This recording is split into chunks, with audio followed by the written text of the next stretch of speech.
ওই রবের ইবাদত করো যেই রব তোমাদেরকে সৃষ্টি করছেন, যিনি তোমাদের খালেক তার ইবাদত করো। যিনি তোমাদেরকে তৈরি করছেন তার ইবাদত করো। যিনি মহাব্বত করে আদর করে ফেরেশতাদের নিষেধাজ্ঞার পরেও, ফেরেশতারা নিষেধ করবার পরেও মহাব্বত করে যিনি বানাইছেন, যে রব তোমার মায়াবী চেহারাটা নিজের কুদরতি হাত দিয়ে তৈরি করছেন, এমন রবের ইবাদত তোমরা করো। শুধু তোমাদেরকে বানাইছেন বিষয়টি এমন না, ওয়াল্লাযীনা মিন ক্বাবলিকুম, তোমাদের পূর্বে পৃথিবীতে যারা আগমন করেছিলেন তাদেরকেও আল্লাহ তাআলাই তৈরি করছেন। মুহতারাম হাজিরিন, পৃথিবীর মধ্যে যত মাখলুক আছে এই সমস্ত মাখলুকের মধ্যে সেরা শ্রেষ্ঠ হইল মানব জাতি। মানুষ শ্রেষ্ঠ, কারণ পৃথিবীতে যত মাখলুকই থাকুক না কেন, এই মাখলুকের দেহ যতই বড় হোক না কেন, তার শক্তি যত বেশি হোক না কেন, সমস্ত মাখলুককে আল্লাহ তাআলা মানুষের তাবে বানিয়েছেন, মানুষের অনুগামী বানিয়েছেন, যার ফলে বিশাল আকৃতির হাতিটাও ক্ষুদ্র মানুষের কথাই শুনে। এবং পৃথিবীর যত চিজ আর আসবাব আছে, যত পণ্য আছে, এগুলো মানুষের মালিকানার মধ্যেই আছে। তো মানুষের যত সম্পদ সম্পত্তি আছে, এই সব সয় সম্পত্তির মধ্যে মানুষের জন্য বেশি দামি, মূল্যবান এবং গুরুত্বপূর্ণ সম্পদ কোনটা, এটা আমাদের জানা দরকার। কি বলেন, দরকার আছে না নাই? মুহতারাম হাজিরিন, মানুষের টোটাল সম্পত্তির মধ্যে আমাদের জন্য সবথেকে মূল্যবান এবং দামি সম্পদের নাম হইল ঈমান। কি ভাই? ঈমান। এই ঈমান নামের সম্পদ যাদের আছে, যাদের থাকবে, সে যদি সারাটি জীবন কুঁড়ের ঘরের মধ্যেও থেকে জীবন যাপন করে, কষ্টেও যদি জীবন যাপন করে, তার ঈমানের বদৌলতে ইন্তেকালের পরে চিরস্থায়ী জান্নাত তার নসিব হবে। কিন্তু যদি ঈমান না থাকে, তাহলে পৃথিবীর সমস্ত সম্পত্তির মালিক সে হইতে পারে,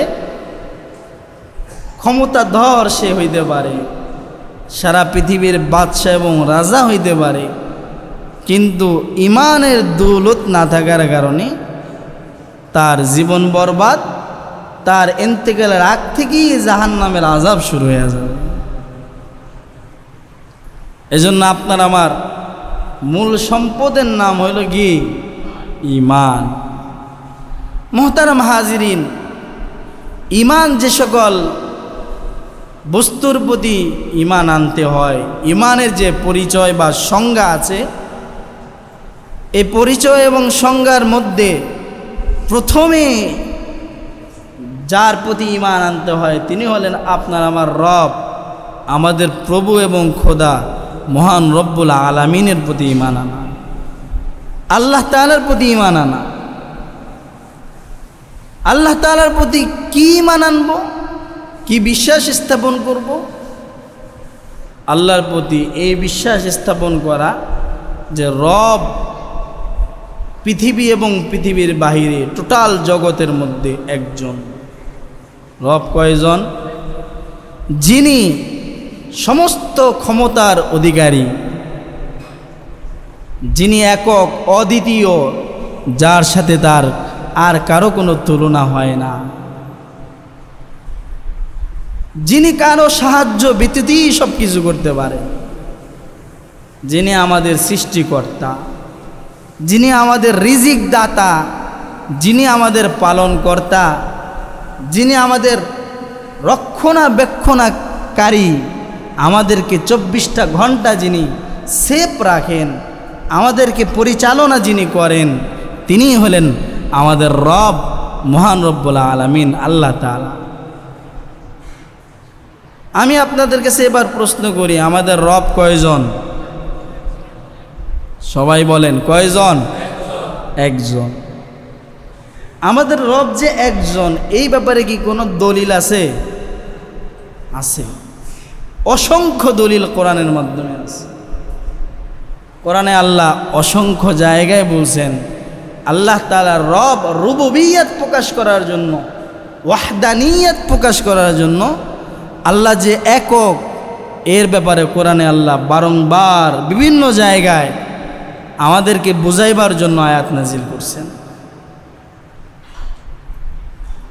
যেমন সূরা জুমারের মধ্যে 69 নম্বর আয়াত আল্লাহ বলেন, ওয়া ইলাহুকুম ইলাহু ওয়াহিদ। আল্লাহ বলেন তোমাদের রব একজন। কয়জন? কতজন? একজন। এবং আল্লাহর ওয়াহদানিয়াত তাওহীদ বর্ণনা করার জন্য আলাদা মুস্তাকিল একটি সূরা আল্লাহ নাজিল করছেন। সুবহানাল্লাহ। যে সূরাটির নাম হইল সূরাতুল ইখলাস। সূরাতুল ইখলাস। সূরা ইখলাসের মধ্যে আল্লাহ অকট্ট ভাষায় আল্লাহ তাআলা যে এক, অদ্বিতীয়, অমুখাপেক্ষী, এটার বর্ণনা আল্লাহ সূরা ইখলাসের মধ্যে দিয়েছেন। তো আল্লাহ তাআলা সূরা বাকারার এক আয়াতে বললেন, এই তোমরা আমার ইবাদত করো, কারণ আমি তোমাদেরকে বানাইছি, আমি তোমাদেরকে সৃষ্টি করছি। যিনি সৃষ্টি করেন তিনি স্রষ্টা, আর যাকে সৃষ্টি করেন তিনি মাখলুক। স্বাভাবিক নিয়ম তো হইল, মুনিব যিনি হবেন, মালিক যিনি হবেন, তিনি তার প্রজাদেরকে, তার কর্মীদেরকে নির্দেশ দিবে, এবং প্রজা এবং কর্মীরা মালিকের কথা অনুযায়ী চলবে, ঠিক না? এজন্য আল্লাহ তাআলা বলেন, ইয়া আইয়ুহান নাসু বুদু রব্বাকুমুল্লাযী খলাকাকুম ওয়াল্লাযীনা মিন ক্বাবলিকুম লাআল্লাকুম তাত্তাকুন। আল্লাহ তাআলা সমস্ত মানুষদেরকে ডাক দিছেন। আল্লাহ তাআলা বলেন, এ মানুষগণ, তোমরা তোমাদের রব, তোমাদের প্রতিপালক আল্লাহর ইবাদত করো। ওই রবের ইবাদত করো যেই রব তোমাদেরকে সৃষ্টি করছেন, যিনি তোমাদের খালেক, তার ইবাদত করো। যিনি তোমাদেরকে তৈরি করছেন তার ইবাদত করো। যিনি মহাব্বত করে, আদর করে, ফেরেশতাদের নিষেধাজ্ঞার পরেও, ফেরেশতারা নিষেধ করবার পরেও মহাব্বত করে যিনি বানাইছেন, যে রব তোমার মায়াবী চেহারাটা নিজের কুদরতি হাত দিয়ে তৈরি করছেন, এমন রবের ইবাদত তোমরা করো। শুধু তোমাদেরকে বানাইছেন বিষয়টি এমন না, ওয়াল্লাযীনা মিন ক্বাবলিকুম, তোমাদের পূর্বে পৃথিবীতে যারা আগমন করেছিলেন তাদেরকেও আল্লাহ তাআলাই তৈরি করছেন। কাজী যে আল্লাহ তোমাদেরকে বানাইছেন ওই আল্লাহর ইবাদত তোমরা করো। যদি ইবাদত করো, লাভ হইল লাআল্লাকুম তাত্তাকুন, তোমরা মুত্তাকি হয়ে যাওয়া। সুবহানাল্লাহ। তোমরা মুত্তাকি হয়ে যাবা। আর উইদ্দাত লিল মুত্তাকিন, আমি আল্লাহ মুত্তাকিনদের জন্যই জান্নাত তৈরি করছি। মুহতারাম হাজিরিন, তাহলে বলেন ইবাদত করতে হবে কার? আল্লাহ তাআলার ইবাদত করতে হবে। কারণ আল্লাহ আমাদেরকে সৃষ্টি করছেন, আল্লাহ আমাদেরকে রিজিক দান করতেছেন, যিনি এক এবং অদ্বিতীয়। এজন্য সূরা ইখলাসের মধ্যে আল্লাহ নাজিল করে বললেন, কুল, হে নবী আপনি বলেন, হুয়াল্লাহু আহাদ, আমি আল্লাহ এক। আল্লাহুস সামাদ, আমি বেনিয়াস, অমুখাপেক্ষী, কারো মুখাপেক্ষী না। লাম ইয়ালিদ ওয়ালাম ইউলাদ,